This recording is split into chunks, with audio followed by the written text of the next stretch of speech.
Voici la synthèse visuelle préparée par Québec réunifié à partir du rapport officiel de la Commission des relations avec les citoyens sur la planification de l'immigration au Québec pour la période 2026 à 2029.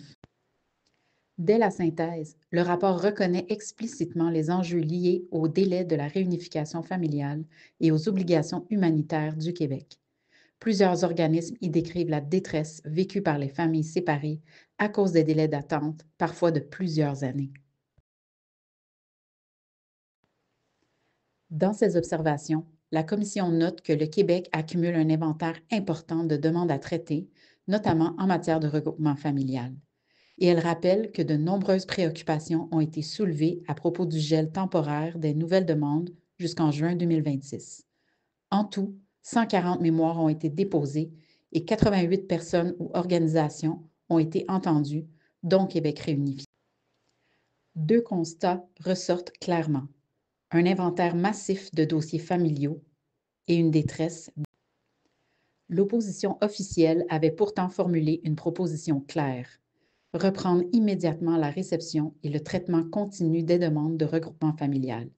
Cette recommandation a été rejetée par la Commission. Québec solidaire et le député d'Arthabasca ont eux aussi présenté des recommandations favorables à la réunification familiale. Toutes ont été rejetées. À noter que le député d'Arthabasca n'était pas présent lors de l'audition de Québec.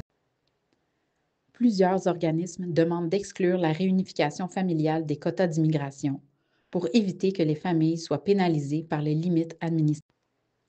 Le rapport reconnaît que les délais de réunification sont problématiques, mais aucune mesure concrète n'est proposée pour les réduire.